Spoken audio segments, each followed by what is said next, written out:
सर्वप्रथम आप सभी को शुभ संध्या। मैं उम्मीद करता हूं कि वॉइस क्लियर तरीके से आपकी ओर पहुंच रही होगी। तो एक अभ्यर्थी कंफर्म करें कि आवाज़ कैसी जा रही है, वॉइस क्वालिटी कितनी क्लियर है। कोई एक, एनीबॉडी?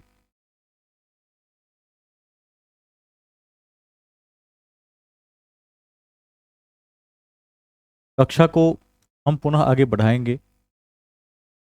जब हमने कक्षा की शुरुआत की थी तो मैंने जीएस को 9 खंडों में बांटकर देखा था, और उसमें सबसे पहला खंड इतिहास था, उसके बाद ज्योग्राफी है, उसके बाद पॉलिटी है, नेक्स्ट में इकोनॉमिक्स है, फिजिक्स, केमिस्ट्री, बायोलॉजी है, और इस 8 स्टैटिक खंड के साथ एक जो खंड है वह मिसलेनियस और करंट अफेयर्स भी है। ध्यान रखिएगा। तो करंट की भी कक्षा हम बीच बीच में लेते रहते हैं, और हर वीक में मैं कोशिश करता हूं कि एक आध कक्षाएं करंट की भी हो जाए।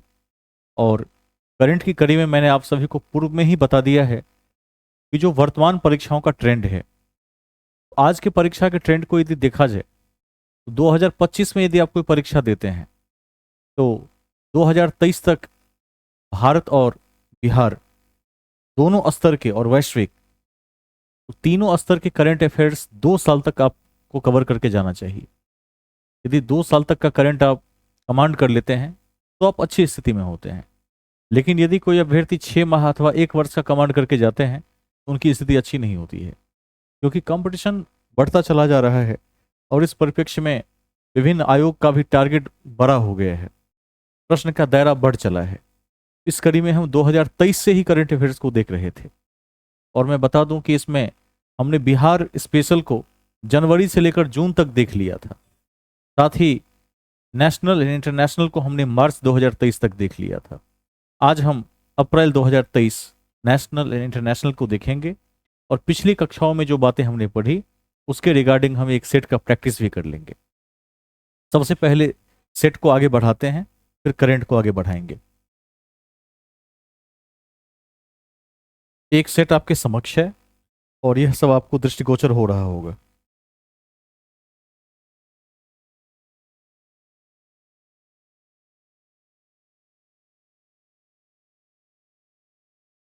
हमने अभी हाल ही में पूर्व मध्यकाल को पढ़ा, जिसके भी कई पार्ट्स थे, और उसमें हमने पूर्व मध्यकाल के संघर्ष के साथ ही हमने देखा कि जो मोहम्मद बिन कासिम का आक्रमण है, अथवा मोहम्मद गजनवी अथवा गोरी का जो आक्रमण है, वह आपकी परीक्षा के दृष्टिकोण से अति महत्वपूर्ण है। इस कड़ी में कुछ क्वेश्चन आपके समक्ष हैं, एक दृष्टि में इसको देख लेंगे। पहला है, आदेंतपुर शिक्षा केंद्र निम्न में से किस राज्य में अवस्थित था? क्या होगा उत्तर? बीपीएससी में पूछा हुआ क्वेश्चन है। बिहार में हो जाएगा। बता दिए थे कि उदंतपुरी विश्वविद्यालय की स्थापना किसने की थी? Very good, Dharmpal. ठीक है। किस जिले में है? किस जिले में है? नालंदा। किसमें है? बिहार शरीफ। बिहार शरीफ। विक्रमशिला भागलपुर में है। विक्रमशिला भागलपुर में है। एक मिनट, कौन है भाई?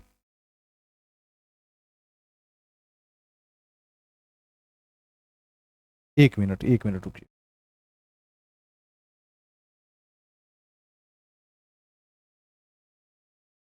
एक बार दोबारा से हम मूल बातों पर आते हैं। क्वेश्चन क्या था? उदंतपुरी पूछे थे। हाँ, उदंतपुरी की स्थापना किसने की थी? पहले कोई बताएं दोबारा से।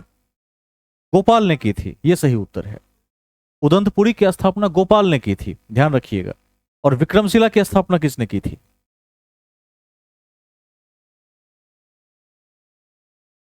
धर्मपाल ने की थी। और नालंदा की स्थापना किसने की थी? कुमारगुप्त ने की थी। और यह जो विश्वविद्यालय है उदंतपुरी, वो किस जिले में है? बिहार शरीफ डिस्ट्रिक्ट में है, इसे कभी नहीं भूलिएगा। और आप में से कोई अभ्यर्थी बताएंगे कि अभी हाल ही में स्पोर्ट्स यूनिवर्सिटी की स्थापना कहां की गई है? राजगीर में किया गया है। नालंदा नहीं, राजगीर में किया गया है। इसको नहीं भूलिएगा। हाँ ठीक है, एक बार इस प्रश्न को दोबारा से देखते हैं। पहला क्वेश्चन है कि आदित्यपुर या उदंतपुरी भी लिखा होगा, किस राज्य में है? तो राज्य में क्या हो जाएगा? बिहार हो जाएगा। हाँ। अगला क्वेश्चन, पंचतंत्र मूल रूप से लिखी गई है किसके द्वारा? विष्णु शर्मा के द्वारा। और आप में से कोई बताएंगे पंचतंत्र के बारे में मैंने कौन सी दो महत्वपूर्ण बातें लिखवाई थी पंचतंत्र के विषय में? Very good. और किस ग्रंथ के बाद दुनिया में सबसे अधिक पढ़ा गया? Very good. बाइबल के बाद यह सबसे अधिक पढ़ा जाने वाला भी ग्रंथ है, इसको भी नहीं भूलिएगा। विष्णु शर्मा इसका क्या होगा? उत्तर हो जाएगा। अगला क्वेश्चन देखिए, भारत पर मुस्लिम आक्रमण किस वर्ष हुआ? तीसरा क्वेश्चन, किसने किया? मोहम्मद बिन कासिम ने किया। Very good. और आप में से कोई अभ्यर्थी जवाब देंगे कि तुर्क के दो शासकों का नाम बताइए जो भारत पर जिन्होंने आक्रमण किया। हाँ, महमूद गजनवी और महमूद गोरी। ठीक है। चौथा क्वेश्चन, मक्का कहां पर है और मक्का में किसे ज्ञान की प्राप्ति हुई? पैगंबर मोहम्मद को। और पैगंबर मोहम्मद को ज्ञान किस देवदूत ने दिया? जिब्राइल ने दिया। ठीक है, कभी नहीं भूलेंगे, कुरान की शिक्षा दी थी ऐसा कहा जाता है। अब एक क्वेश्चन पूछते हैं, बुत शिकन का अर्थ क्या होता है? किसे कहा गया? बुत शिकन कहा गया। ठीक है। और किस व्यक्ति ने पुराणों का अध्ययन किया जो एक इस्लाम विद्वान था? वेरी गुड, अल बरूनी। आगे चलते हैं। पांचवा क्वेश्चन, विक्रमशिला विश्वविद्यालय की स्थापना के विषय में एक क्वेश्चन है, किसने की? धर्मपाल ने की। राष्ट्रकूट राजवंश का संस्थापक कौन था? जल्दी, दंती दुर्ग। ठीक है। उदंतपुरी को भी याद रखेंगे, आर्यभट्ट ज्ञान विश्वविद्यालय को भी याद रखेंगे, नालंदा को भी याद रखेंगे, इस सबको ध्यान में रखिएगा। अगला क्वेश्चन, नटराज प्रतिमा का संबंध किस राजवंश से है? किस शासक से है?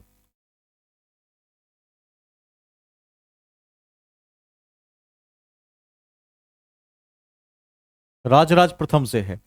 यह क्यों प्रसिद्ध है?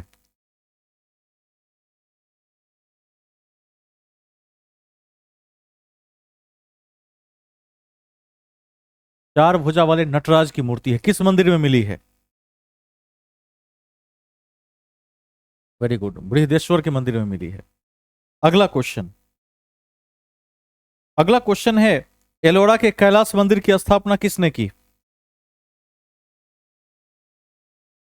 कृष्ण प्रथम ने की। ठीक है। और कोणार्क का सूर्य मंदिर किस राज्य में है? उड़ीसा में है। और किस व्यक्ति ने बोधि वृक्ष को काट दिया था? शशांक ने काट दिया था। शशांक किस राज्य का शासक था? बंगाल का गौड़ शासक था। और जयचंद कहां का शासक था जिसने धोखा दिया था? और पृथ्वीराज चौहान तृतीय किसके शासक, कहां के शासक थे? दिल्ली और अजमेर के शासक थे। Very good. और किस अभिलेख में वर्णित है अशोक ने स्वयं को देवानाम और प्रियदर्शी कहा है? किस राज्य में है? राजस्थान में है। और किस अभिलेख को आर्थिक अभिलेख के नाम से भी जाना जाता है? तुमिनदेई अभिलेख किस देश में है? नेपाल में है। ठीक है। अगला क्वेश्चन है, एलोरा के कैलाश मंदिर की स्थापना, ये तो हो गया। मोहम्मद बिन कासिम के आक्रमण के समय सिंध का शासक कौन था? ताहिर था। ताहिर पर आक्रमण किया था, इसको ध्यान रखेंगे। भारत पर आक्रमण करने वाला प्रथम मुस्लिम आक्रमणकारी कौन था?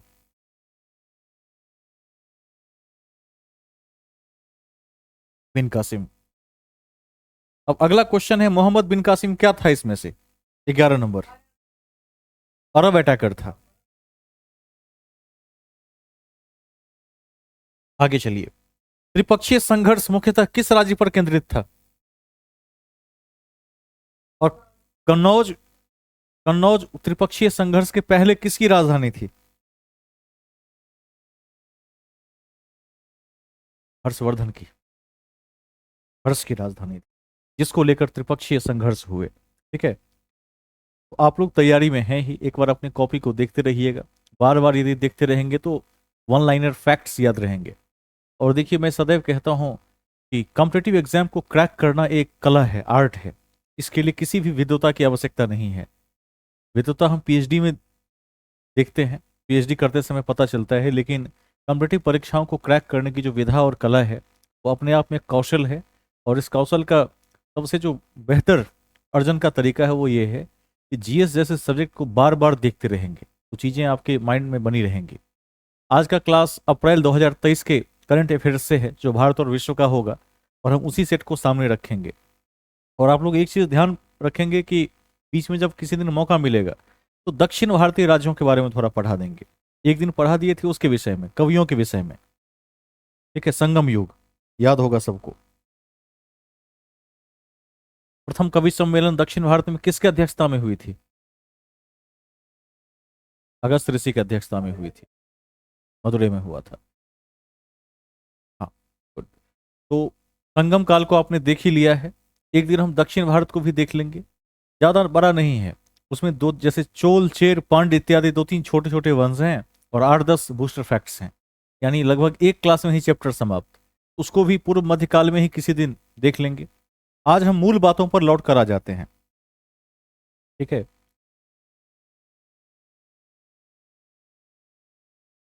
करंट की दुनिया में चलते हैं, क्योंकि करंट कुछ दिनों से नहीं हुआ था।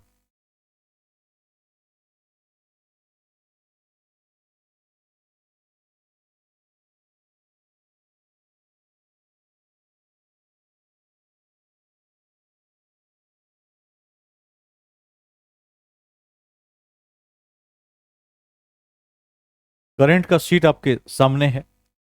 अब इसमें सारी याद करने योग्य बातें हैं।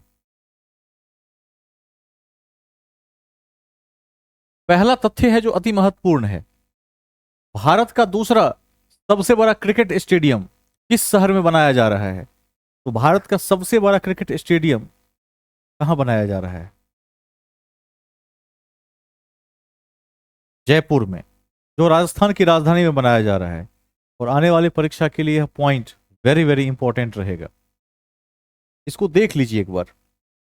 स्टेडियम का नाम अनिल अग्रवाल अंतर्राष्ट्रीय क्रिकेट स्टेडियम होगा और इस परियोजना के लिए 300 करोड़ रुपए का निवेश किया गया है। ध्यान रखेंगे कि वेदांता की हिंदुस्तान जिंक लिमिटेड ने स्टेडियम बनाने के लिए राजस्थान क्रिकेट एसोसिएशन के साथ एक समझौता ज्ञापन पर हस्ताक्षर किया है।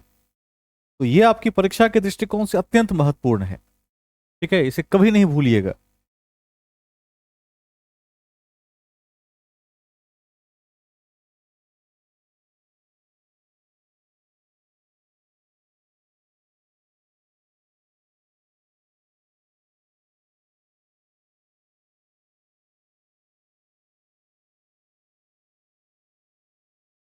आगे चलते हैं, नेक्स्ट पॉइंट। सबसे बड़ा स्टेडियम किस राज्य में बन रहा है? कितनी लागत से? 300 करोड़ की लागत से, इसको नहीं भूलेंगे। अब नेक्स्ट पॉइंट में चलते हैं। हर साल विश्व ऑटिज्म जागरूकता दिवस कब मनाया जाता है? तो ऑटिज्म जागरूकता दिवस 2 अप्रैल को मनाया जाता है। इसे हर हाल में याद रखेंगे और ध्यान रखिएगा 2023 में इसकी थीम कभी नहीं भूलेंगे, परिवर्तन सभी के लिए एक न्यूरो समावेशी दुनिया की ओर। ऑटिज्म क्या है?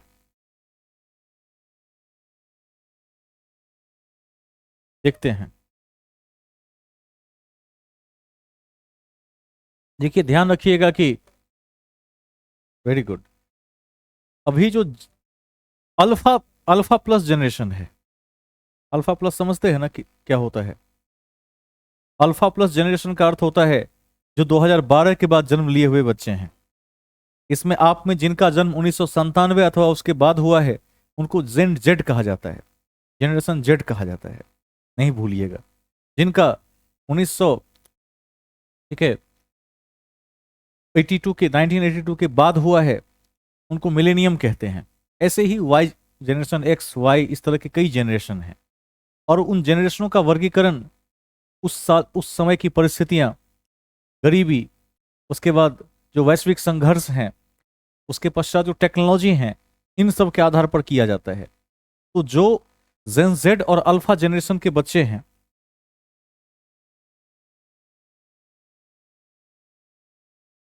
जो बच्चे जेन जेड या अल्फा जनरेशन के बच्चे हैं जिनका जन्म ही टैबलेट के साथ हुआ है, ठीक है, तो उनको क्या करना है? इससे बचाना है।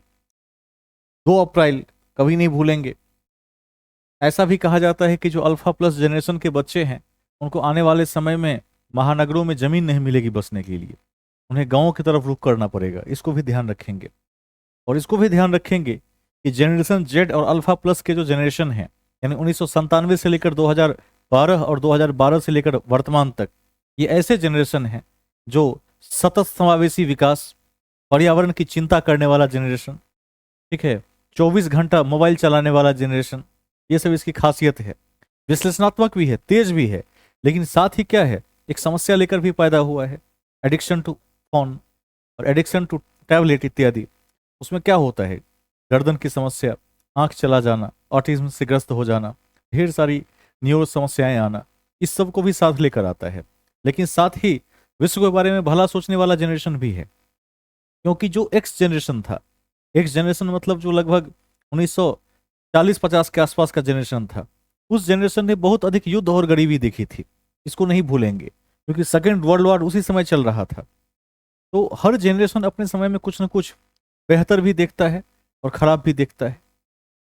पहली बार ऐसा हुआ कि जनरेशन वाई में ने मॉडर्निटी को देखा, आधुनिकता को देखा। और जो अल्फा प्लस जनरेशन है 2013 के बाद, उनकी दुनिया साफ अलग है। जब उस बच्चे का जन्म हुआ तो जैसे ही उसका ज्ञान विकसित हुआ, वो वीडियो गेम के साथ ही बड़ा हुआ है, इसको नहीं भूलिएगा। और वो क्या समझता है? वो जनरेशन जेड को बेवकूफ समझता है, इसको भी नहीं भूलेंगे। आप किसी बच्चे से बात करके देख लीजिए, उस बच्चे की दुनिया ही अलग है। जैसे हम अपने से ऊपर के जनरेशन को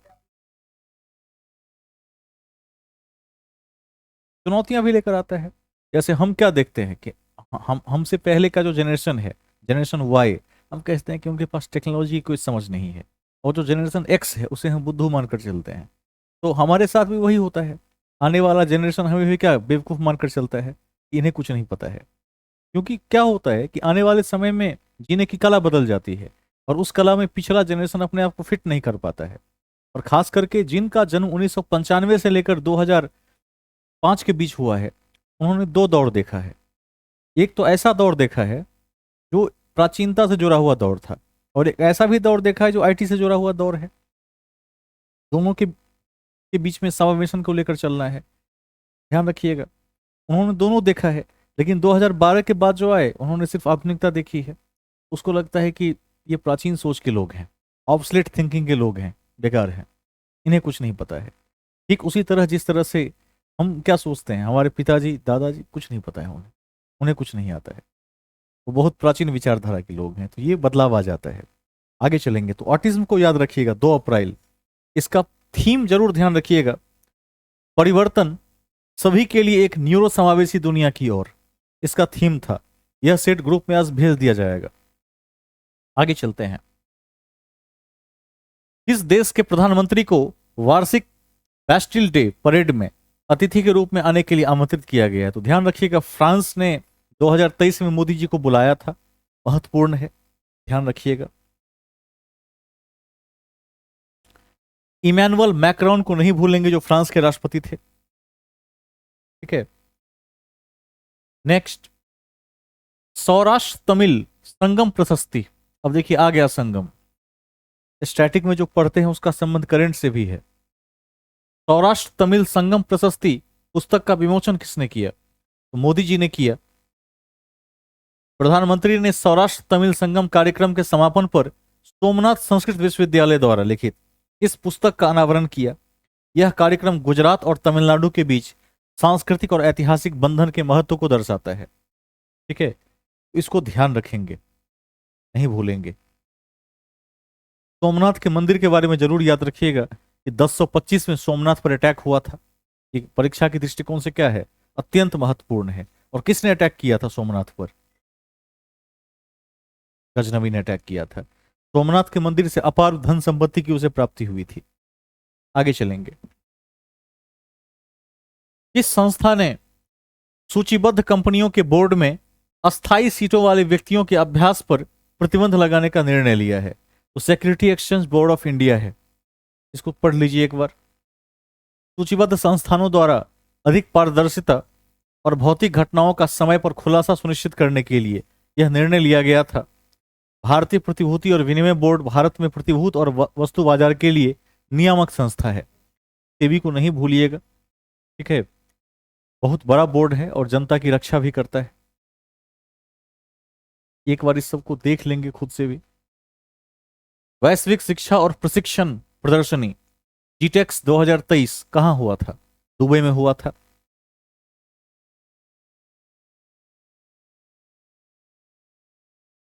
कम महत्वपूर्ण है। वन अर्थ वन हेल्थ, ये बहुत महत्वपूर्ण है।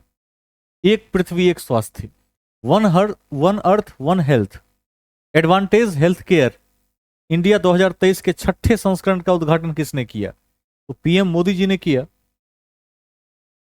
पीएम ने वीडियो कॉन्फ्रेंसिंग के माध्यम से दिल्ली के प्रगति मैदान में सम्मेलन का उद्घाटन और संबोधन किया। ध्यान रखेंगे, सम्मेलन में दुनिया भर के स्वास्थ्य मंत्रियों, पश्चिमी एशिया, शार्क, आसियान और अफ्रीकी क्षेत्रों के प्रतिनिधियों ने भाग लिया था। ठीक है, इस सबको एक बार देख लेंगे। मुझे याद आ रहा है कि एक क्लास मैंने ली थी जिसमें मैंने G7 G8 के बारे में भी आप सभी को पढ़ाया था। ठीक है, उसका पीडीएफ भी ग्रुप में है, तो भी देखते रहेंगे। कौन सा राज्य 100% विद्युतीकृत रेलवे नेटवर्क वाला भारत का पहला राज्य बन गया? हरियाणा बन गया। ये वेरी वेरी इंपॉर्टेंट है। और अभी मैंने एक परीक्षा में कंप्लीट किया था 3 महीने पहले, सेक्शन ऑफिसर में, इसमें भारतीय मानक ब्यूरो में। वहां ये क्वेश्चन पूछा हुआ था, ऐसा कौन सा राज्य है जिसमें रेलवे पूरी तरह से विद्युतीकृत हो गया है, इलेक्ट्रिफिकेशन हो गया है रेलवे का? तो हरियाणा है। आपके परीक्षा के दृष्टिकोण से महत्वपूर्ण है और आने वाले कई साल तक यह क्वेश्चन पूछा जाएगा, इसको ध्यान रखेंगे। हरियाणा का मौजूदा ब्रॉडगेज नेटवर्क 1701 रूट किलोमीटर है। ये गलत है, रूट इसमें काट देंगे, रूट वर्ड काट देंगे। जो 100% विद्युतीकृत है। भारतीय रेलवे ने दिसंबर 2023 तक अपने ब्रॉडगेज मार्गों के 100% विद्युतीकरण का लक्ष्य रखा है। ठीक है, लेकिन ये हो नहीं पाया है अभी तक भी 100% हो नहीं पाया। और ध्यान रखेंगे, वैसे एक चैप्टर ज्योग्राफी में यातायात है जिसमें हम 4 तरह के यातायात का अध्ययन करते हैं, जिसमें वायु परिवहन, रेल परिवहन, जल परिवहन और स्थल परिवहन महत्वपूर्ण है। उस कड़ी में रेलवे में जब जाते हैं, वैसे भी रेलवे की वैकेंसी भी आई हुई है, उसमें एक क्वेश्चन आता है कि ब्रॉड गेज की चौड़ाई कितनी होती है, मीटर गेज की कितनी होती है और नैरो गेज की कितनी होती है? कौन बताएंगे broad gauge? Very good, 1.67 metre. और नैरो गेज की 0.762 मीटर। और मीटर गेज का नाम ही है मीटर गेज, यानी 1 मीटर। इसको तत्काल याद रख लीजिए, बाद में फिर लिखवा देंगे। तीनों गेज को ध्यान में रखेंगे। और आजकल पाइपलाइन परिवहन काफी महत्वपूर्ण है, जो एनसीईआरटी में कक्षा 10वीं का टॉपिक भी है। इसकी भी हम चर्चा करेंगे आगे चलकर। इससे पाइपलाइन के माध्यम से बहुत कम खर्च में और द्रुत गति से तरल का अथवा किसी वस्तु को एक क्षेत्र से दूसरे क्षेत्र में भेजा जा सकता है। गैस पाइपलाइन भी इसका एक छोटा सा उदाहरण है। आगे चलते हैं, तो हरियाणा को ध्यान रख लेंगे। हाल ही में किस राज्य की चाय को यूरोपीय भौगोलिक संकेत जीआई टैग मिला है? ठीक है, तो जीआई टैग मिला है कांगड़ा चाय को, हिमाचल प्रदेश। जीआई टैग नहीं भूलेंगे, जीआई टैग के बारे में पहले भी बता चुके हैं कई बार, उसको भी ध्यान रखिएगा।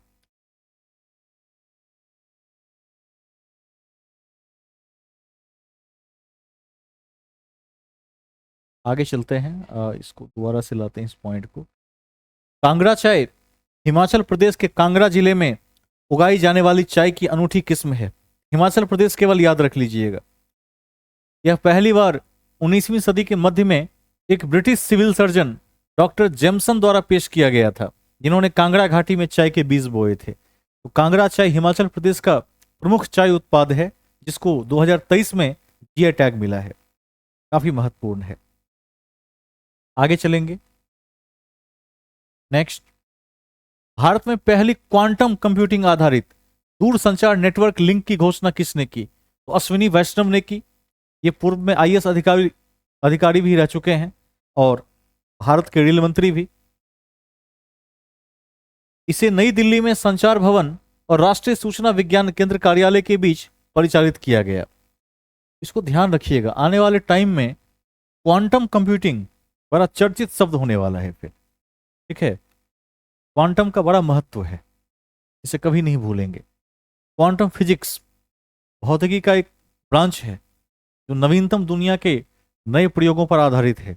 इसको भी नहीं भूलेंगे। जब भौतिकी में चलेंगे तो क्वांटम की ओर हम चर्चा करेंगे। ठीक है, नेक्स्ट पॉइंट,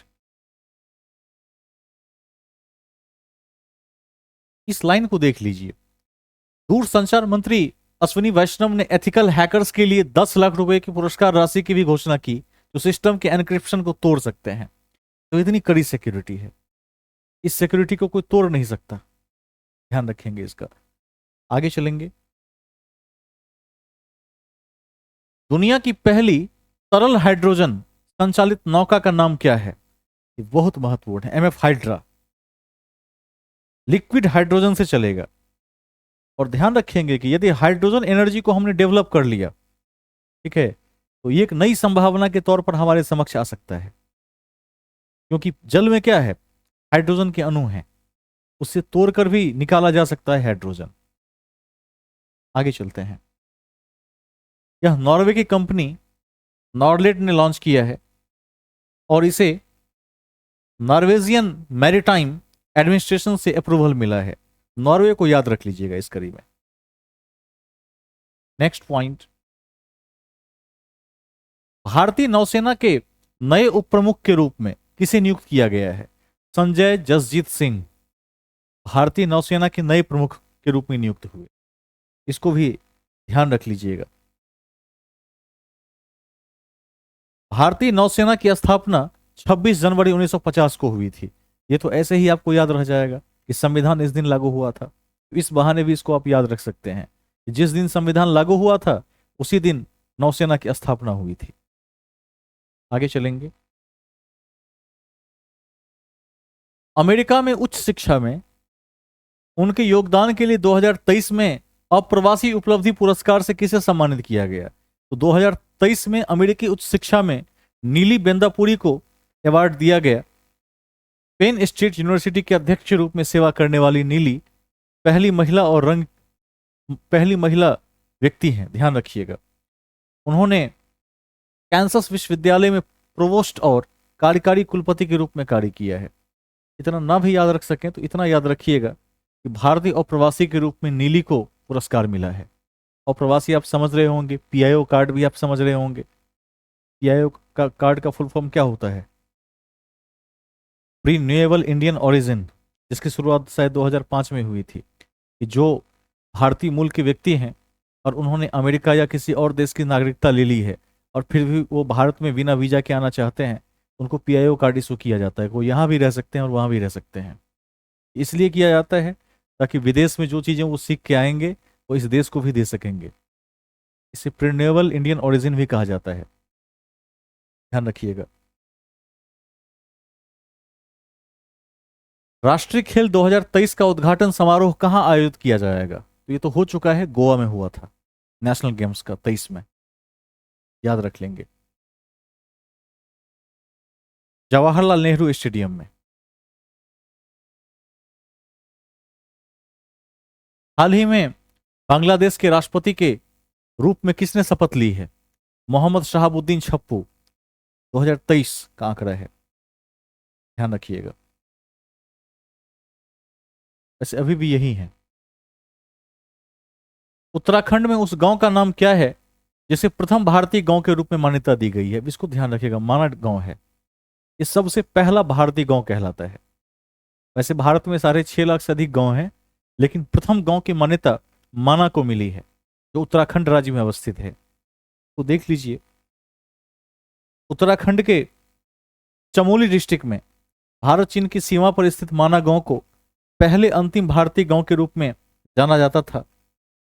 बीआरओ, जो सड़क सीमा संगठन है, ने माना की अद्यतन स्थिति घोषित करने के लिए सीमावर्ती गांव के प्रवेश द्वार पर एक साइन बोर्ड लगाया गया है। फर्स्ट विलेज ऑफ इंडिया का दर्जा भी प्राप्त है।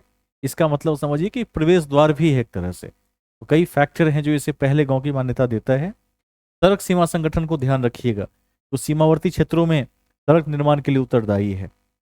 इसी कड़ी में सीपीडब्ल्यूडी और पीडब्ल्यूडी भी आपके लिए महत्वपूर्ण है। एनएचएआई की स्थापना कब हुई थी? कौन बताएंगे? National highway authority of India, 1988, जो राष्ट्रीय राजमार्ग बनाता है, उसको भी ध्यान रखिए। और यह भी ध्यान रखिए कि भले ही राष्ट्रीय राजमार्ग केंद्र सरकार बनाती है, एनएचएआई के द्वारा बनाया जाता है, लेकिन उसके रख रखाव की जिम्मेदारी राज्य सरकार की होती है।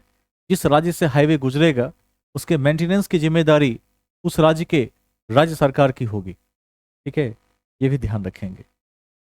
आगे चलेंगे, पूछा हुआ क्वेश्चन है।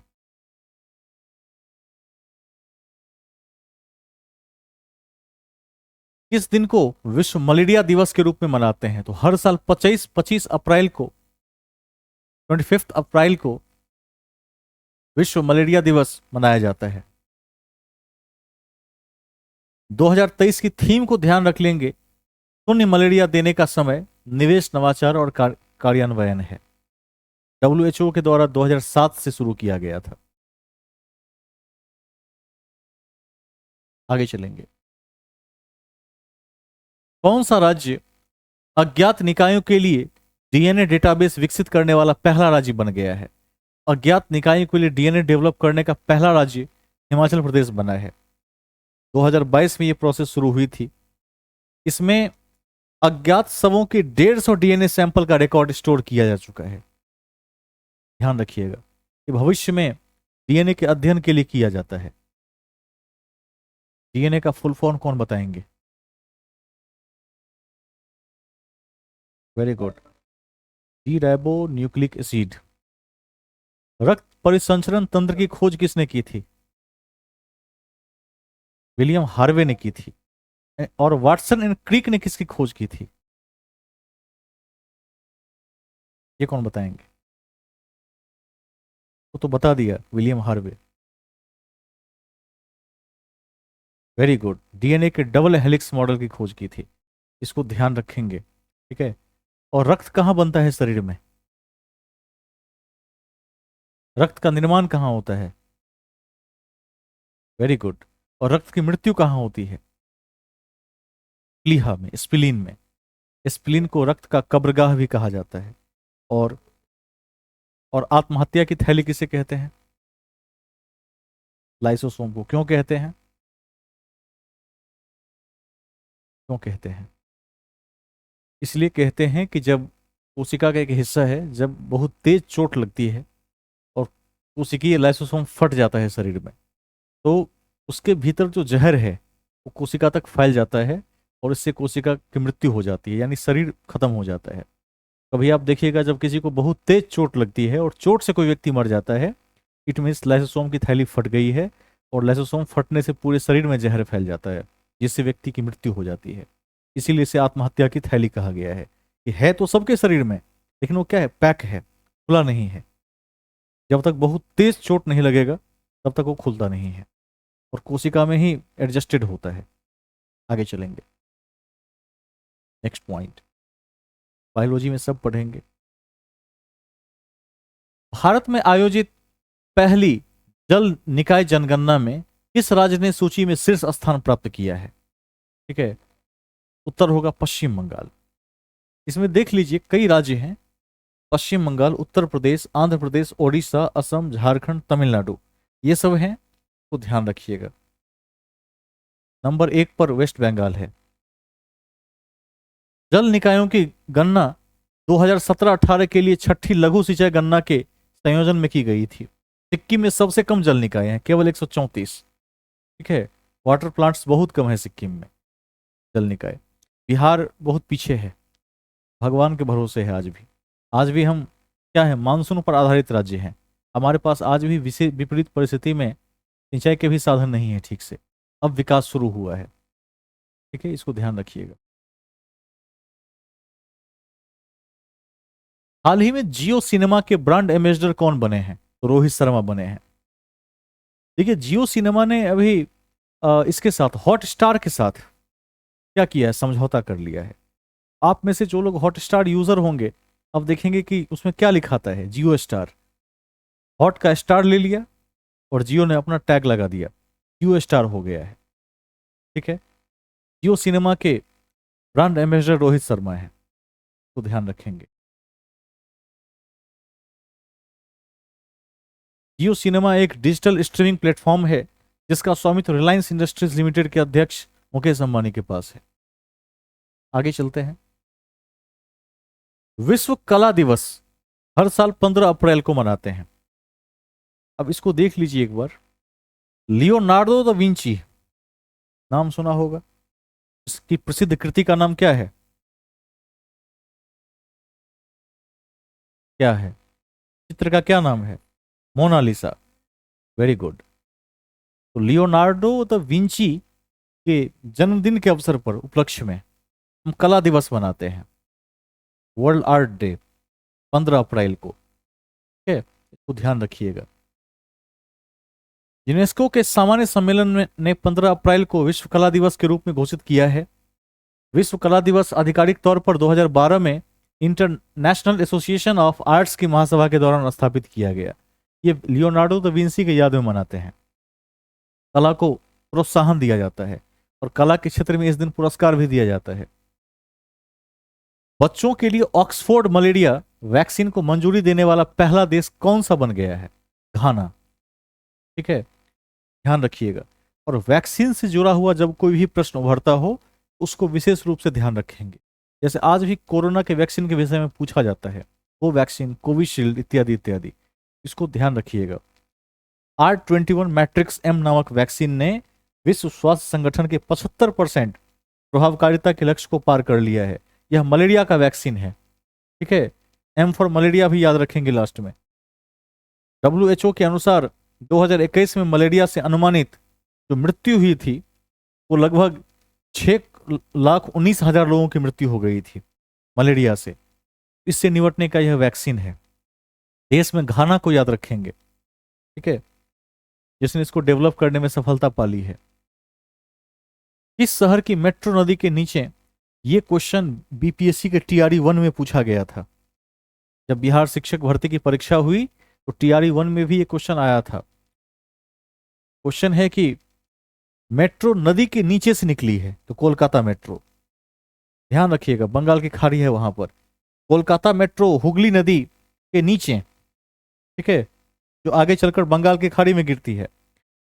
520 मीटर की दूरी महज 45 सेकंड में तय करने के लिए मेट्रो तैयार हो गई है। इतना याद रखिएगा, कोलकाता मेट्रो ने पानी के नीचे चलने वाले नदी के अंदर से ही मेट्रो बना दिया है।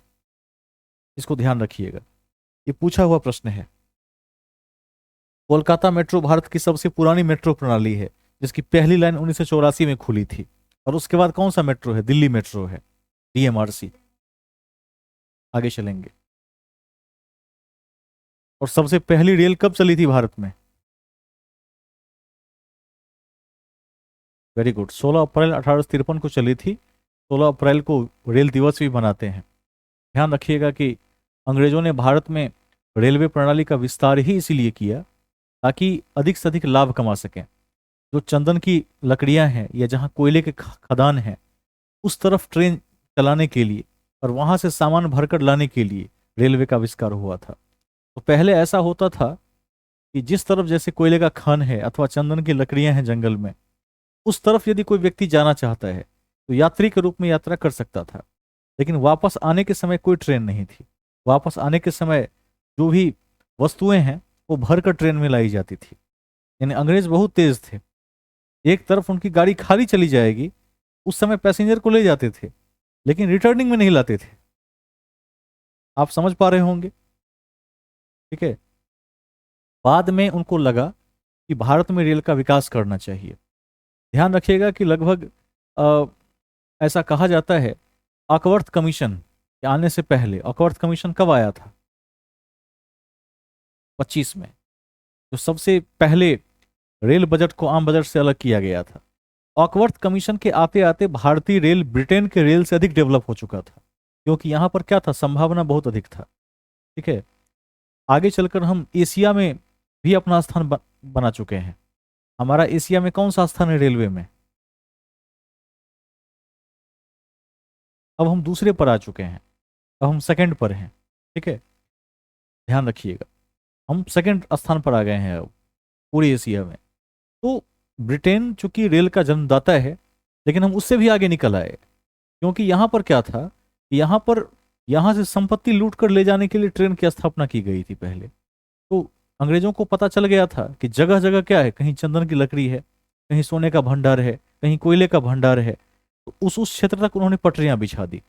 जाते समय में यात्री को भी ले जाते थे, लेकिन वापस आते समय में क्या होता था, सामान भरकर लाया करते थे।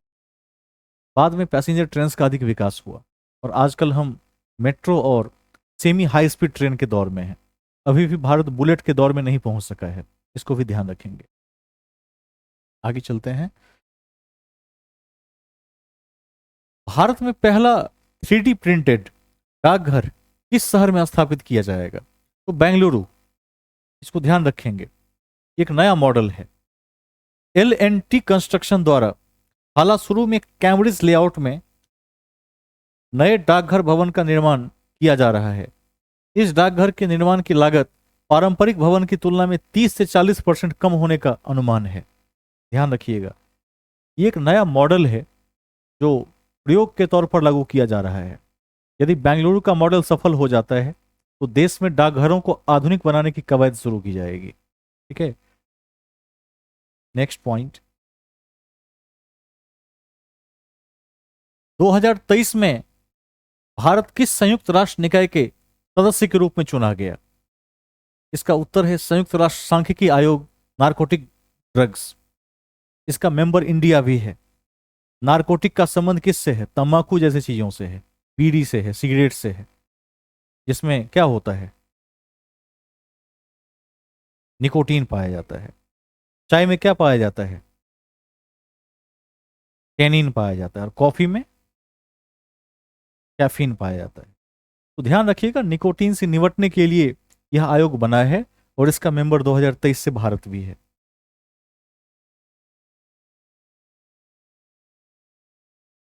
Next point. हाल ही में पंडित रविशंकर की कौन सी जयंती मनाई गई है? तो ध्यान रखिएगा, पंडित रविशंकर एक मशहूर सितार वादक है, और हरिप्रसाद चौरसिया क्या है? बांसुरी वादक है। और बिस्मिल्लाह खां क्या थे? शहनाई वादक। तो अभी जो टॉपिक है वो रविशंकर से जुड़ा हुआ है। इनकी 103वीं जयंती 2023 में मनाई गई। ठीक है, 2024 में 104वीं हो जाएगी, और इस साल 105वीं होगी। इसको भी ध्यान रखिएगा। ये मशहूर सितार वादक हैं और संगीतकार हैं। इन्हें 1999 में देश के सर्वोच्च नागरिक सम्मान भारत रत्न से सम्मानित किया गया था। महत्वपूर्ण है। Next point. हाल ही में पुरुषों के T20 मैच में अंपायरिंग करने वाली पहली महिला अंपायर कौन बनी है? तो ये बहुत महत्वपूर्ण है, क्योंकि महिला के क्षेत्र में कोई उत्थान होगा तो पूछा जाएगा। उत्तर है किम कॉटन। 5 अप्रैल को डुनेडिन में श्रीलंका और न्यूजीलैंड के बीच दूसरे T20 मैच के दौरान किम कॉटन ने मैदानी अंपायर के रूप में काम किया है। इसके पहले क्लेयर पोलोसॉक चौथे अंपायर के रूप में पुरुषों के टेस्ट मैच में अंपायरिंग करने वाली पहली महिला थी। ध्यान रखिएगा, लेकिन ये T20 में अंपायरिंग करने वाली पहली महिला है। Next point.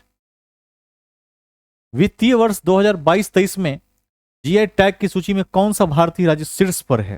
अब देखिए, शीर्ष पर कौन सा राज्य है? उत्तर होगा केरल। केरला क्या है? शीर्ष पर है। ये रहा केरल, ये क्षेत्र केरल का है। भौगोलिक संकेत यह मान्यता उन उत्पादों को दी जाती है जो किसी विशेष स्थान पर उत्पादित होते हैं। अप्रैल 2022 और मार्च 2023 के बीच की अवधि में कुल 12 उत्पादों को जीआई मान्यता के लिए चुना गया था।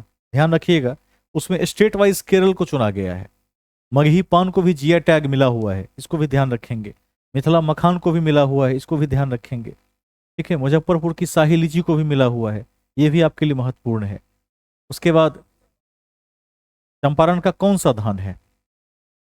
मरचा धान है, तो मरचा धान को भी याद रखेंगे। तो ये सब वेरी गुड, ये सब महत्वपूर्ण है। जिस जिसको जीआई टैग मिला है संज्ञान में रखेंगे।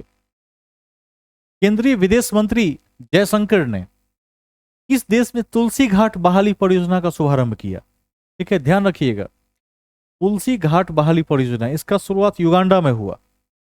इसको देख लीजिए, उसकी राजधानी कंपाला है। युगांडा के कंपाला की अपनी यात्रा के दौरान वाराणसी की तुलसी घाट बहाली परियोजना का शुभारंभ किया गया। 2022 से 25 तक की अवधि के लिए अफ्रीका की ओर से गुट निरपेक्ष आंदोलन की अध्यक्षता करने युगांडा का समर्थन करने गए हुए थे मोदी जी। तो वहां पर क्या किया, इसका उद्घाटन कर दिया। अब तुलसी के बारे में एक वैश्विक पहल है, ध्यान रखिएगा। तुलसी एक ऐसा पौधा है जिसे हम औषधि का पौधा कहते हैं, औषधीय पौधा कहते हैं। तो उसका प्रचार हुआ इस माध्यम से, ध्यान रखेंगे, युगांडा को नहीं भूलेंगे। अब ये बहुत महत्वपूर्ण है कि एनसीआरटीसी का है प्रोजेक्ट जो आपके सामने है। एनसीआर मतलब नेशनल कैपिटल रीजन, जो दिल्ली और उसके आसपास का राष्ट्रीय राजधानी क्षेत्र है। इसमें गाजियाबाद, ठीक है, उसके बाद देखिएगा फरीदाबाद, उसके पश्चात सोनीपत, ठीक है, उसके पश्चात गुरुग्राम, कुल मिलाकर जो ये क्षेत्र आ जाते हैं ये एनसीआर कहलाते हैं। और एनसीआर चूंकि बहुत विशाल होता जा रहा है, जो केवल दिल्ली है उसकी लंबाई चौड़ाई लगभग 50 से 50 किलोमीटर की है, लेकिन जब एनसीआर को जोड़ देते हैं तो इसकी लंबाई चौड़ाई बहुत अधिक हो जाती है। ये तकरीबन 150 किलोमीटर के आसपास की लंबाई हो जाती है। और उसके बाद जो जैसे मेरठ है वो भी जुड़ा हुआ है, राजस्थान के कई प्रांत जुड़े हुए हैं। इन सब प्रांतों में मेट्रो सफल नहीं है, क्योंकि मेट्रो क्या कर सकता है, तो मेट्रो छोटे क्षेत्रों के लिए यानी 50 से 60 किलोमीटर के लिए पर्याप्त है। लेकिन यदि दिल्ली से मेरठ जाना हो तो एक हाई स्पीड ट्रेन चाहिए जो कम रुके, स्टॉपेज कम हो। तो आप देखिएगा कि एनसीआरटीसी ने एक ट्रेन चालू कर दिया है जो मेट्रो की तर्ज पर ही चलता है, लेकिन कंफर्टेबल है और काफ़ी तेज चलता है। इसी प्रोजेक्ट के बारे में है जिसको रैपिडेक्स कहते हैं। भारत की पहली सेमी हाई स्पीड ट्रेन क्षेत्रीय रेल सेवाओं का नाम क्या है? तो रैपिड एक्स है। अब ये कैसे काम करेगा? तो एनसीआरटीसी ने इसको डेवलप किया है। Regional rapid transit system RRTS corridor पर चलेंगी, जो एनसीआर में प्रमुख शहरी नोड्स को जोड़ेंगी। जैसे मेरठ से दिल्ली को जोड़ देगी, ग्रेटर नोएडा से दिल्ली को जोड़ देगी, यानी दिल्ली से ही आसपास के क्या क्या करेगी, प्रांतों को जोड़ देगी और बहुत कम समय में पहुंचा देगी। ठीक है, इसको ध्यान रखेंगे। इस परियोजना का नाम रैपिड एक्स है और इस रेल का नाम क्या है? रैपिड रेल है, इसको भी नहीं भूलेंगे। अभी जेवर एयरपोर्ट आपके परीक्षा के दृष्टिकोण से महत्वपूर्ण हो सकता है, जो भारत का सबसे बड़ा एयरपोर्ट बनने जा रहा है नोएडा में, इसको भी ध्यान रखिएगा। जेवर अति महत्वपूर्ण है। दिल्ली के एयरपोर्ट का नाम इंदिरा गांधी अंतर्राष्ट्रीय हवाई अड्डा है, ये भी आपके लिए महत्वपूर्ण है। कोलकाता के एयरपोर्ट का नाम क्या है? क्या है कोलकाता के एयरपोर्ट का नाम? जल्दी। नेताजी सुभाष चंद्र बोस, ठीक है, नहीं भूलेंगे। बेगमपेट हवाई अड्डा कहां पर है? आंध्र प्रदेश में है। ठीक है, उसके बाद जयप्रकाश नारायण हवाई अड्डा कहां पर है? पटना में है। जयप्रकाश नारायण की पत्नी का नाम क्या था? प्रभावती देवी। जयप्रकाश नारायण को किस उपनाम से जानते हैं? लोकनायक के नाम से जानते हैं। ठीक है, और जननायक किसे कहते हैं? कर्पूरी ठाकुर को कहते हैं। ठीक है, आगे चलते हैं। भारतीय राष्ट्रीय राइफल संघ एनआरएआई के नए अध्यक्ष कौन बने हैं? कलिकेश सिंह देव। ऐसे ही याद रख लेंगे। पुरुष वर्ग में मार्च 2023 के लिए ICC player of the month का पुरस्कार किसने जीता था? साकिब अल हसन ने जीता था। बस इस सबको देखते हुए चलेंगे एक बार, ये महत्वपूर्ण है। अंबेडकर प्रतिमा का अनावरण कहां किया गया है? अंबेडकर की प्रतिमा का अनावरण हैदराबाद में किया गया है। तेलंगाना के चीफ मिनिस्टर चंद्रशेखर राव ने डॉक्टर भीमराव रामजी अंबेडकर की 132वीं जयंती पर प्रतिमा का अनावरण किया, जो 125 फुट की कांस्य प्रतिमा है और भारत में अंबेडकर की सबसे ऊंची प्रतिमा है, जिसका अनावरण कहां किया गया है? उसका अनावरण किया गया है कहां पर? हैदराबाद में। ठीक है, अभी संयुक्त राजधानी है, बाद में अलग अलग हो जाएगा। उसके बाद क्या होगा? तेलंगाना का हैदराबाद हो जाएगा और एक का अमरावती हो जाएगा। अब एक तथ्य को ध्यान में रखेंगे, अंबेडकर क्यों महत्वपूर्ण है? अंबेडकर का क्या रोल है संविधान में, कौन बताएंगे?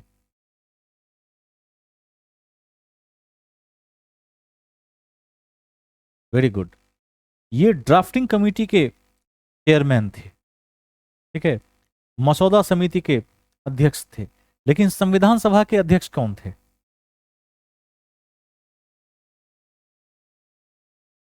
डॉक्टर राजेंद्र प्रसाद थे। डॉक्टर राजेंद्र प्रसाद थे। सच्चिदानंद सिन्हा क्या थे? कब बने थे? ठीक है, वेरी गुड। 9 दिसंबर को जो पहली बैठक हुई थी 1946 में, उसमें बिहार के सच्चिदानंद सिन्हा अस्थायी अध्यक्ष बने थे।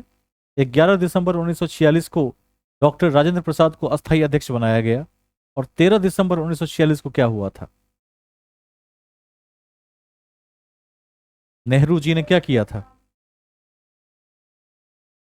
नेहरू ने अपना, हाँ हाँ बताइए आदित्य जी। Very good. नेहरू ने अपना प्रस्ताव सौंपा था। राष्ट्रगीत और राष्ट्रगान को कब अपनाया गया? और राष्ट्रध्वज को कब स्वीकृत किया गया? 22 जुलाई 1947 को। 22 जुलाई 1947 को राष्ट्रध्वज को अपनाया गया। और राष्ट्रध्वज का डिजाइन किसने किया था? पी वेंकैया ने किया। और संविधान को लिखा किसने था हाथों से? डॉक्टर प्रेम बिहारी नारायण रायजादा, जो बिहार के मधुबनी जिले के निवासी थे। ठीक है, उन्होंने हाथ से उसको लिखा था। वैसे बनाई तो संविधान सभा थी, ठीक है, लेकिन उसके लेखक वो थे, तो भी ध्यान रख लें। आगे चलते हैं। अंबेडकर की प्रतिमा को हमने देख ली, चंद्रशेखर राव ने उसका अनावरण किया। 125 फीट की मूर्ति है। 125 फीट की यह सबसे लंबी मूर्ति है अम्बेडकर की देश में। भारत के किस राज्य ने जल बजट प्रणाली को अपनाया है? तो जल बजट प्रणाली को अपनाने वाला राज्य है केरल, जिसमें पहले चरण में 15 ब्लॉक पंचायतों में 94 ग्राम ग्राम पंचायतों को शामिल किया गया, यानी 15 ब्लॉक्स में 94 विलेज पंचायत हैं। इसका उद्देश्य संसाधनों के उचित उपयोग और अपव्यय को रोकना है। ठीक है, जैसे पानी का लोग दुरुपयोग करते हैं, उसको रोकना है। इसके लिए जल बजट की शुरुआत की गई है। ठीक है, केरल को याद रख लेंगे इस कड़ी में, कभी नहीं भूलेंगे।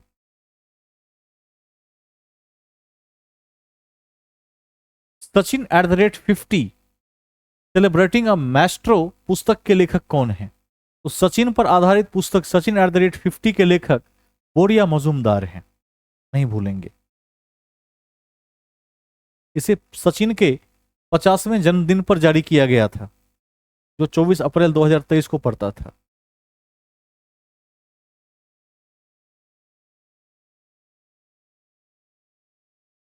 प्लेइंग, हाँ बिल्कुल, ये पूछा हुआ क्वेश्चन है। और अभी अभी किताब के बारे में पूछा गया था, मैं इस किताब का नाम ही भूल रहा हूं अभी। इस किताब के लेखक भी एक भारतीय खिलाड़ी थे, कभी स्मरण आएगा तो बता देंगे। अभी किताबों को पूछने का बड़ा ही ट्रेंड चल रहा है, देखते रहिएगा। ये कोई किताब ऐसी हाईलाइट हो जाए, चमक जाए, 6 महीने के लिए उसको याद रख लेंगे, बाद में भूल जाइए, लेकिन 6 माह के लिए याद रख लीजिए। ठीक है, नीतीश कुमार पर कोई नई किताब लिखी जाए तो उसको भी ध्यान रखिएगा, क्योंकि बिहार के विकास पुरुष हैं और देश की अर्थव्यवस्था को 2 अंकों में ले जाने वाले, ठीक है, विकास दर को 2 अंकों में ले जाने वाले मुख्यमंत्री हैं। इसको भी ध्यान रखिएगा। आगे चलते हैं। बृहस्पति के चंद्रमाओं पर जीवन की खोज के लिए किस अंतरिक्ष एजेंसी ने, ठीक है, जूस मिशन लॉन्च किया है? European Space Agency ESA Brihaspati पर जीवन खोजने की तैयारी में है। Jupiter icy moons explorer mission launch किया है। इसको नहीं भूलिएगा। एक प्रश्न पूछ लेता हूं, भारत के, भारतीय मूल के अथवा भारत के पहले अंतरिक्ष यात्री कौन थे? राकेश शर्मा, ठीक है, स्क्वाड्रन लीडर राकेश शर्मा थे। और चंद्रमा पर कदम रखने वाले पहले व्यक्ति कौन थे? चंद्रमा पर Neil Armstrong. Yuri Gagarin Russian थे और अंतरिक्ष में पहला कदम रखा था। इसको ध्यान रखेंगे। ठीक है, आगे चलें। और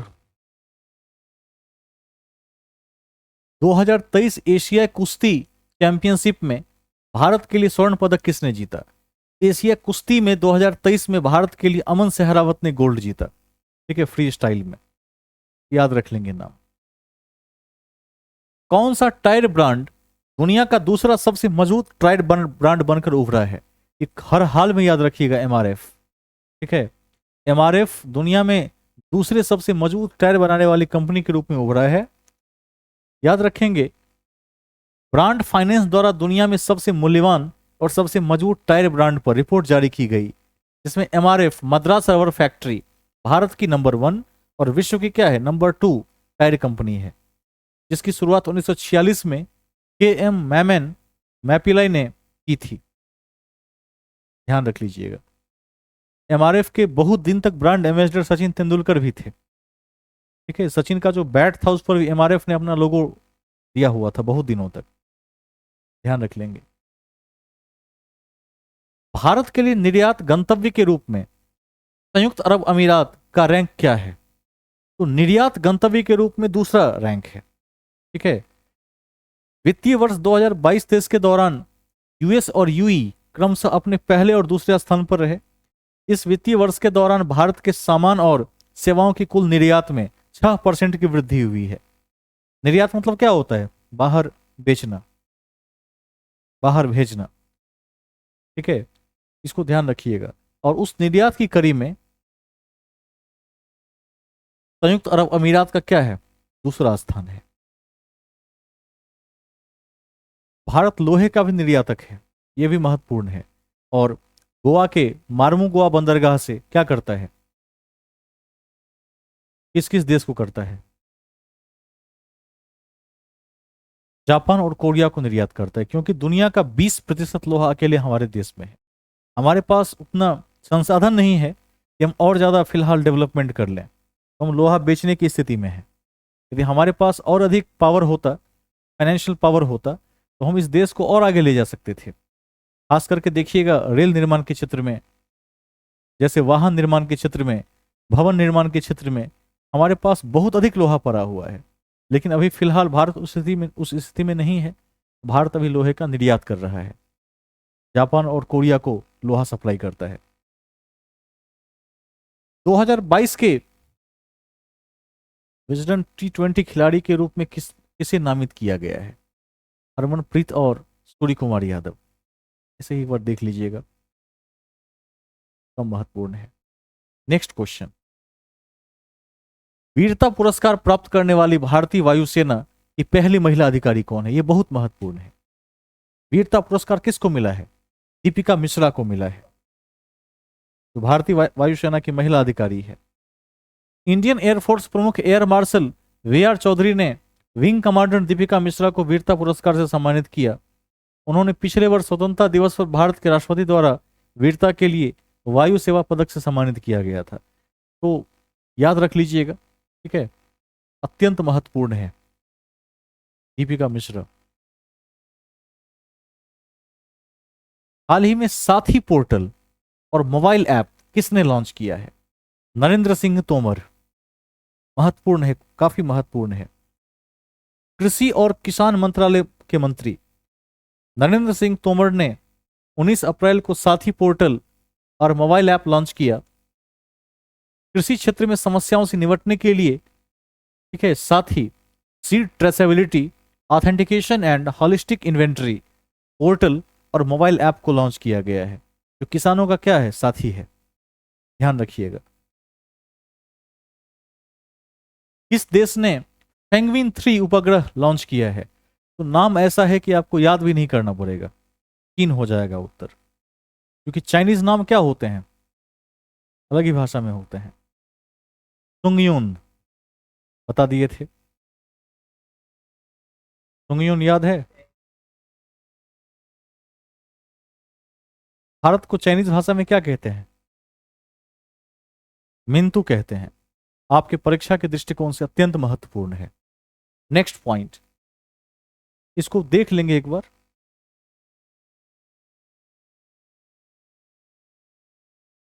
एप्पल ने हाल ही में भारत में अपना पहला स्टोर कहां खोला है? यह बहुत महत्वपूर्ण है।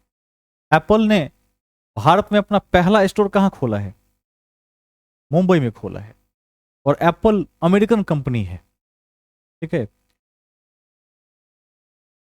एप्पल ने मुंबई के बांद्रा में कुर्ला कॉम्प्लेक्स क्षेत्र में जियो वर्ल्ड ड्राइव मॉल में अपना पहला आधिकारिक स्टोर खोला है। एप्पल के सीईओ टिम कुक ने 28,000 वर्ग फुट के स्टोर का गेट खोला और 2023 में भारत में एप्पल की मौजूदगी के 25 साल पूरे हो गए। 2023 में 25 साल हो गया इसी अवसर पर। तो क्या कहते हैं 25 साल पूरे होने को? सिल्वर जुबली, ठीक है, सिल्वर जुबली कहते हैं।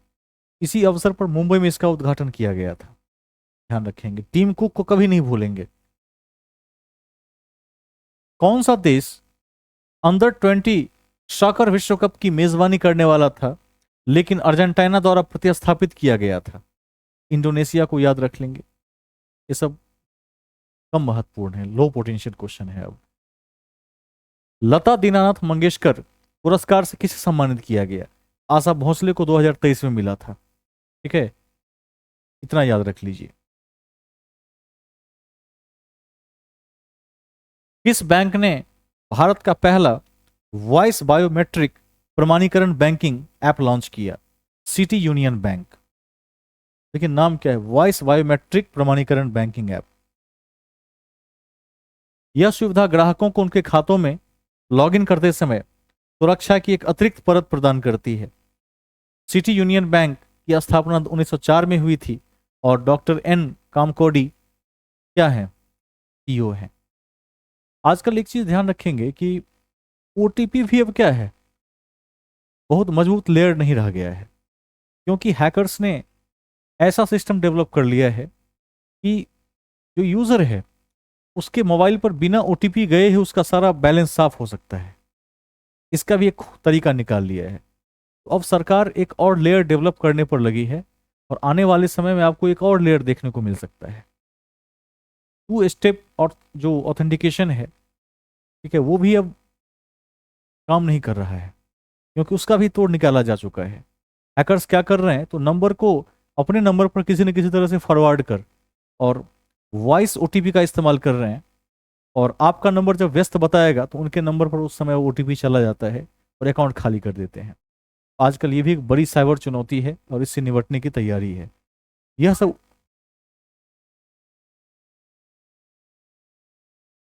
एक बार ये फिशिंग का मामला है। हाँ,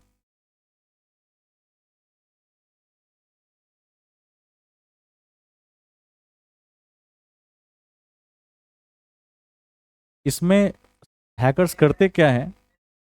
हाँ,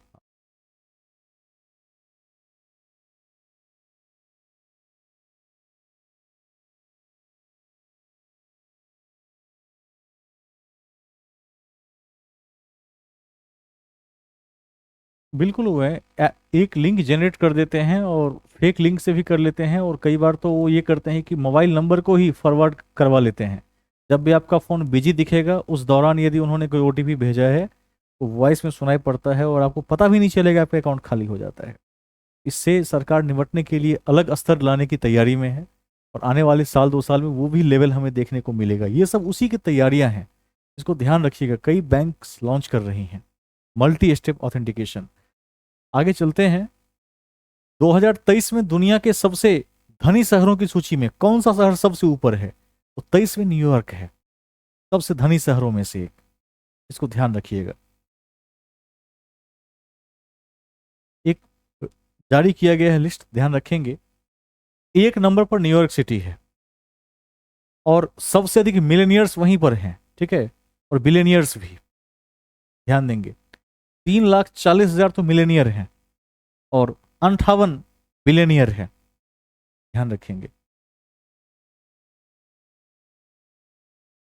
नेक्स्ट पॉइंट, हाल ही में किस कंपनी ने विराट कोहली को अपना ब्रांड एम्बेसडर बनाया है?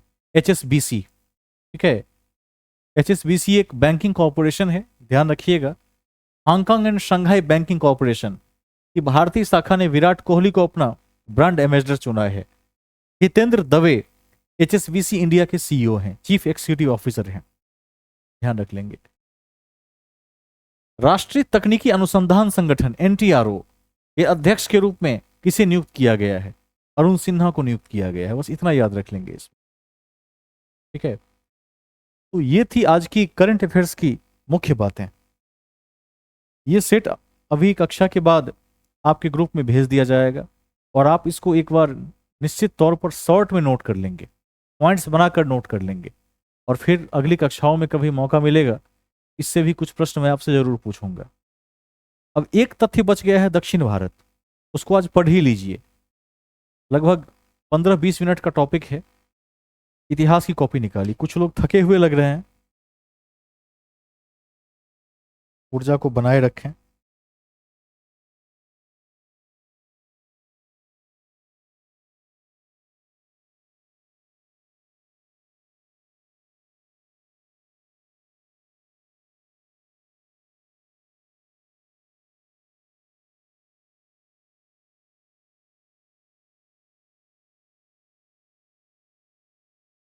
देखिए हेडिंग में दक्षिण भारत।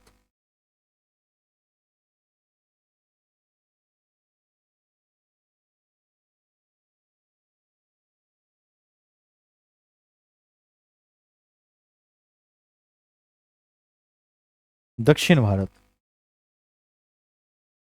10 बातें लिखा देते हैं, ध्यान रख लीजिएगा।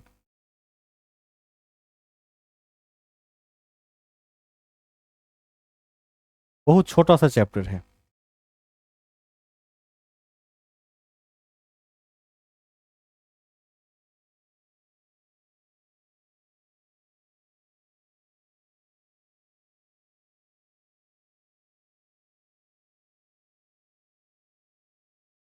दक्षिण भारत,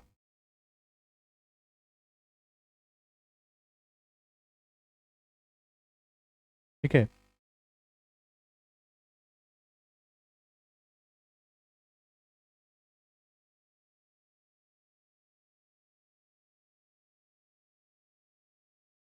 देखिए फर्स्ट पॉइंट,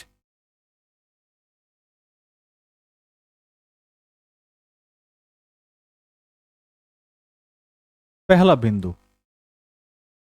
देखिए कल्याणी के चालुक्य वंश का उदय।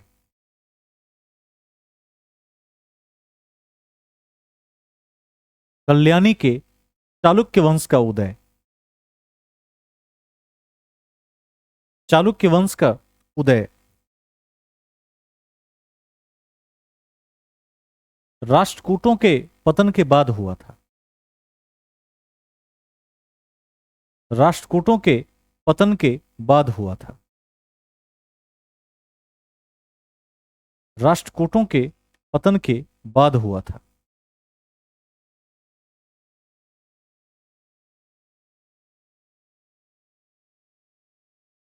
ठीक है। नेक्स्ट पॉइंट,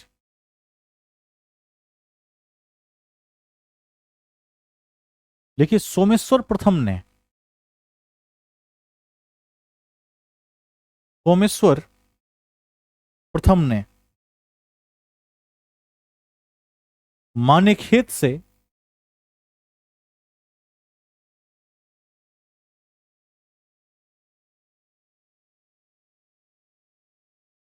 सोमेश्वर प्रथम ने मान्यखेत से अपनी राजधानी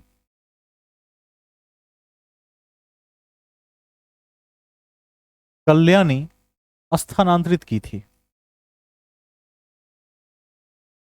मान्यखेत से अपनी राजधानी कल्याणी स्थानांतरित की थी। स्थानांतरित की थी।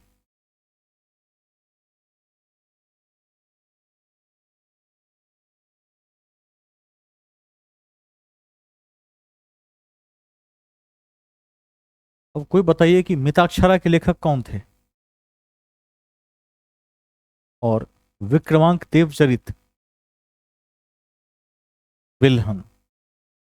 अगला पॉइंट लिख लीजिए। लिखिए, मिताक्षरा के लेखक विज्ञानेश्वर, मिताक्षरा के लेखक विज्ञानेश्वर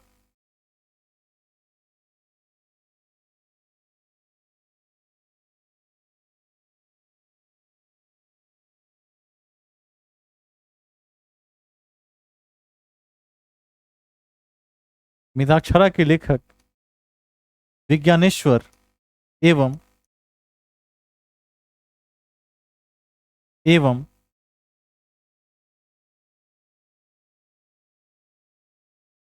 विक्रमांक देवचरित के लेखक बिल्हन। बिल्हन। विक्रमांक देवचरित के लेखक बिल्हन किसके दरबार में रहते थे? लिख दीजिए, विक्रमादित्य चतुर्थ के दरबार में। फोर्थ। फोर्थ, चौथा। विक्रमादित्य चौथे के दरबार में रहते थे। रहते थे।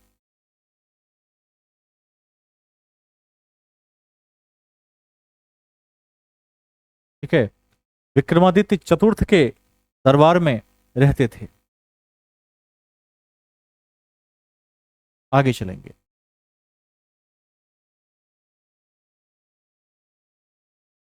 कोई बताएं कि हर्षवर्धन को किस शासक ने दक्षिण अभियान से रोक दिया था और ऐसा करने के बाद पुलकेशिन द्वितीय ने कौन सी उपाधि धारण की? कुछ से कुछ। सकल उत्तरापद वो कैसे धारण कर सकता है?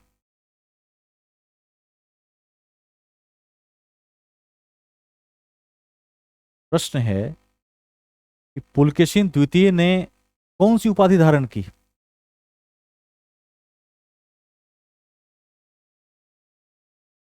उत्तर भारतीय राजा को हराने के बाद पुलकेशिन द्वितीय ने कौन सी उपाधि धारण की?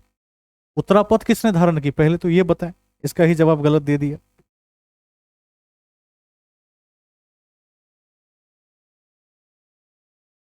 सभी लोग भटक।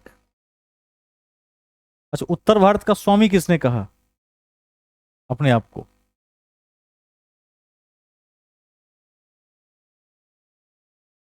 सब भूल भाल गए सभी। हर्षवर्धन ने, यह सही उत्तर है। तो हर्षवर्धन को हराया पुलकेशिन द्वितीय ने। ध्यान दीजिएगा, पुलकेशिन द्वितीय दक्षिण भारत का है, तो हर्षवर्धन ने तो ले लिया उत्तर भारत का स्वामी का उपाधि। पुलकेशिन द्वितीय अब हर्षवर्धन ने इसलिए लिया था कि हर्षवर्धन उत्तर भारत का राजा रह गया था। वो समझ गया था कि दक्षिण नहीं जा पाएंगे, उत्तर भारत का स्वामी कहलाया। लेकिन पुलकेशिन ने जो हर्षवर्धन को हराया, तो दक्षिण भारत का तो वो स्वामी हुआ। उसने कौन सी उपाधि धारण की? परमेश्वर। उसने उपाधि धारण की थी परमेश्वर की उपाधि। इसको लिख दीजिए, बहुत महत्वपूर्ण है। देखिए, हर्षवर्धन को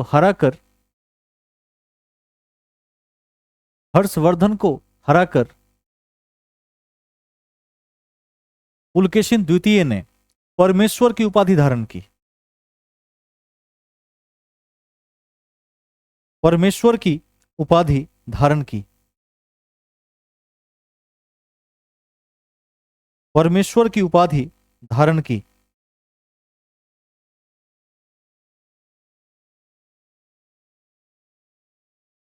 ठीक है, याद रख लेंगे, कई बार पूछा हुआ है कि परमेश्वर की उपाधि किसने धारण की।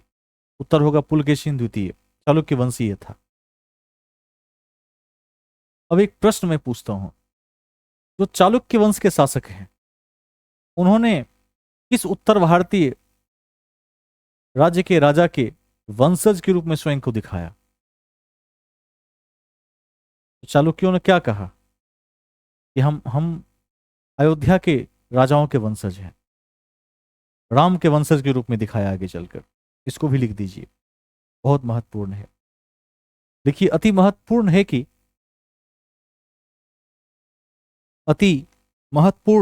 कि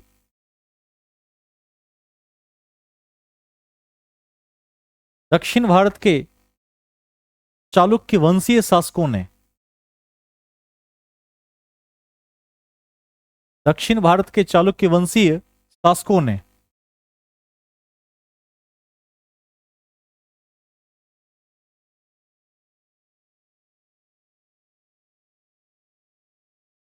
शासकों ने स्वयं को अयोध्या का वंशज बताया, अयोध्या के शासकों का वंशज बताया।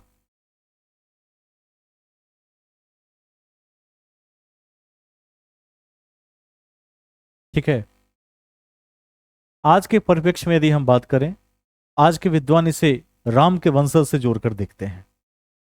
कौन सा वंश था राम का?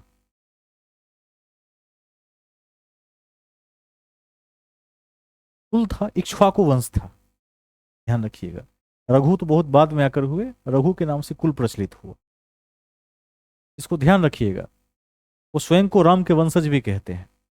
अगला क्वेश्चन,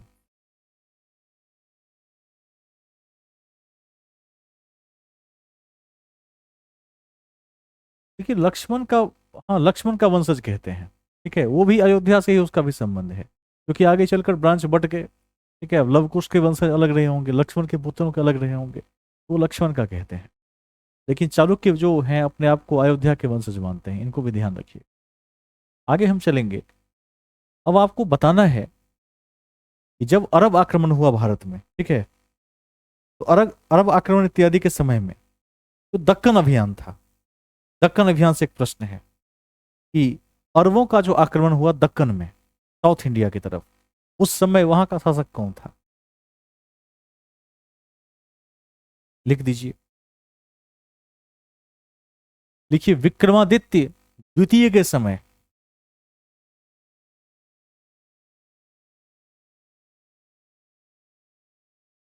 विक्रमादित्य सेकंड के समय, सेकंड के समय दक्कन में अरबों का आक्रमण हुआ।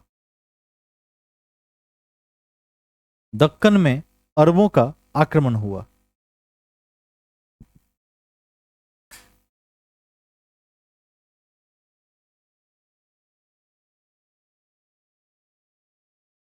दक्कन में अरबों का आक्रमण हुआ।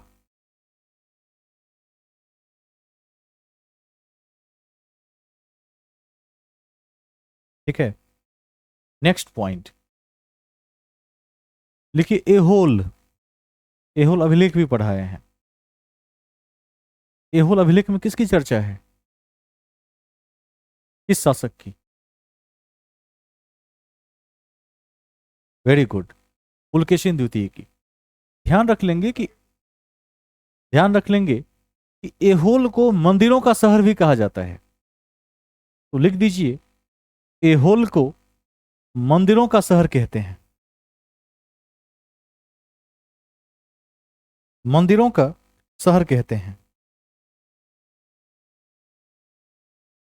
एहोल को मंदिरों का शहर कहते हैं।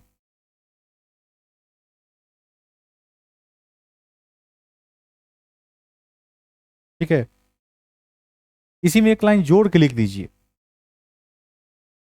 एहोल में दुर्गा मंदिर का निर्माण चालुक्यों के काल में हुआ।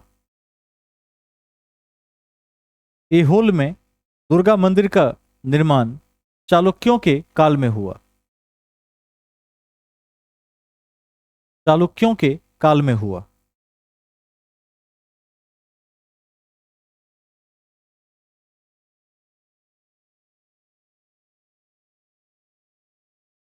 ठीक है, नेक्स्ट पॉइंट।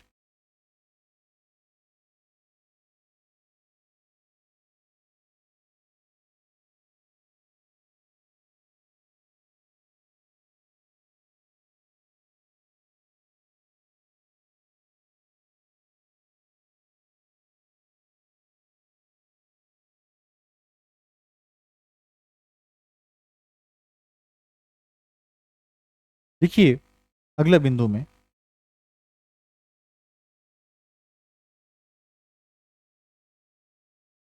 देखिए वेंगी के चालुक्य वंश,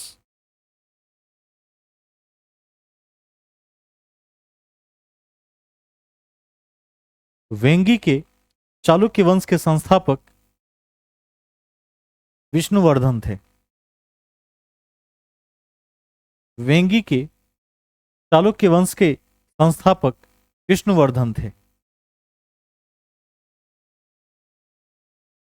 विष्णुवर्धन थे जिनकी राजधानी वेंगी थी, जिनकी राजधानी वेंगी थी। ठीक है, जिनकी राजधानी वेंगी थी। यदि कभी पूछा जाए कि वेंगी शहर कहाँ पर है, तो यह आज के भौगोलिक क्षेत्र में यदि देखेंगे, आज के ज्योग्राफी में यह कृष्णा और गोदावरी के क्षेत्रों में है, आंध्रा की तरफ। लिख दीजिए इसको भी। देखिए वेंगी शहर आंध्र के कृष्णा और गोदावरी नदियों के बीच फैला हुआ है।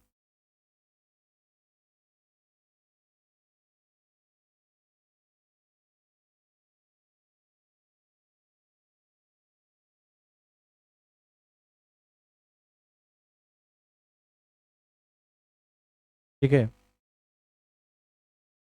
अगला पॉइंट देखिए, अनहिलवारा चालुक्य वंश। अनहिलवारा चालुक्य वंश या सोलंकी वंश के, अनहिलवारा चालुक्य वंश या सोलंकी वंश के भीम प्रथम के काल में, भीम प्रथम के काल में, भीम प्रथम के काल में माउंट आबू में, माउंट आबू में दिलवारा का प्रसिद्ध जैन मंदिर बनवाया गया। माउंट आबू में दिलवारा का प्रसिद्ध जैन मंदिर बनवाया गया।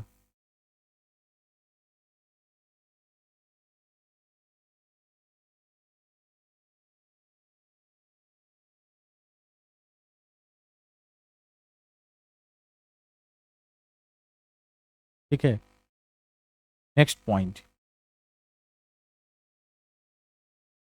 लिखिए, जयसिंह सिद्धराज के दरबार में, जयसिंह सिद्धराज के दरबार में, जयसिंह सिद्धराज के दरबार में जैन विद्वान हेमचंद्र रहा करते थे।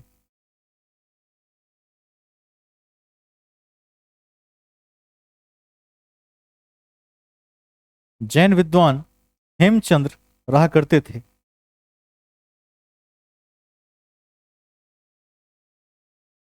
हेमचंद्र रहा करते थे। नेक्स्ट पॉइंट,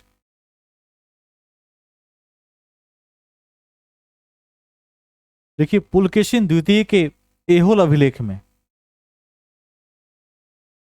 पुलकेशिन द्वितीय के एहोल अभिलेख में कालिदास का वर्णन हुआ है। पुलकेशिन द्वितीय के एहोल अभिलेख में कालिदास का वर्णन हुआ है? कालिदास का वर्णन हुआ है।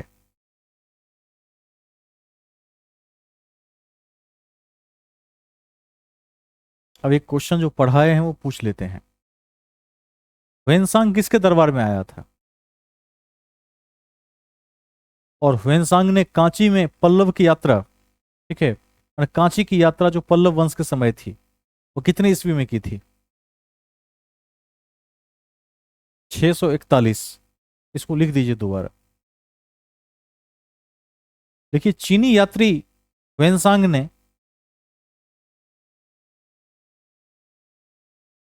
चीनी यात्री ह्वेनसांग ने 641 ईस्वी में 641 ईस्वी में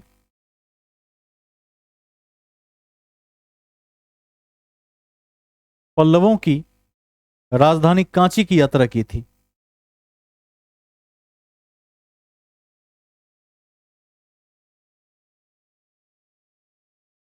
ठीक है,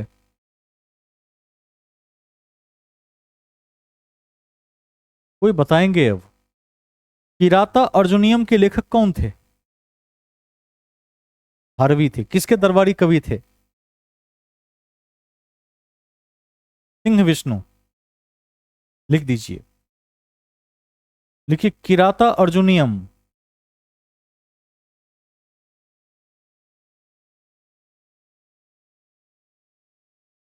किराता अर्जुनियम के लेखक भारवी।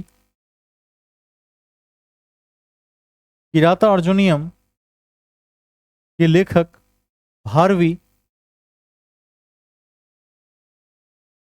सिंह विष्णु के दरबारी कवि थे।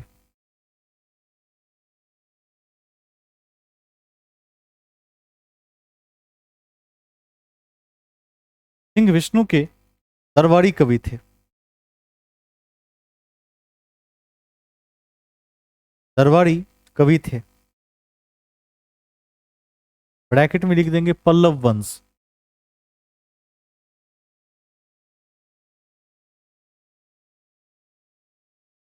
ठीक है।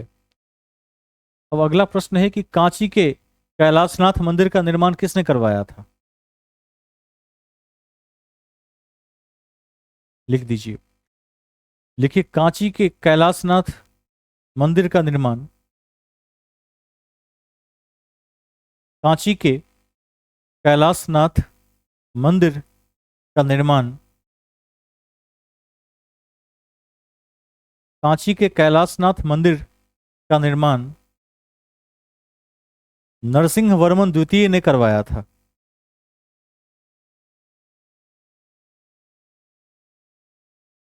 नरसिंह वर्मन द्वितीय के दरबार नरसिंह वर्मन द्वितीय के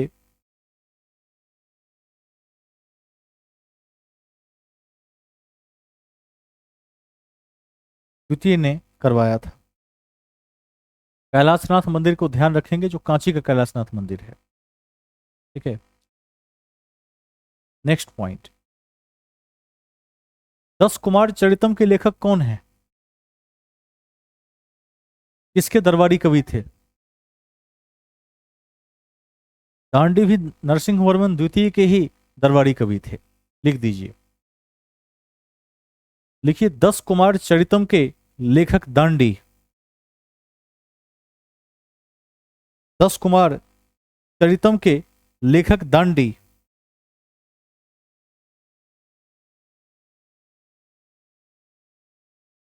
दांडी नरसिंह वर्मन द्वितीय के दरबार में रहते थे। नरसिंह वर्मन द्वितीय के दरबार में रहते थे।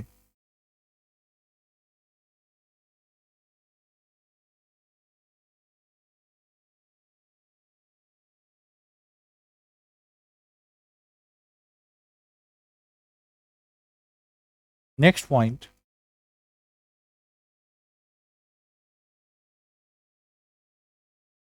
लिखिए पल्लवकालीन न्यायालय को पल्लवकालीन न्यायालय को पल्लवकालीन न्यायालय को अधिकरण या धर्मासन कहा जाता था।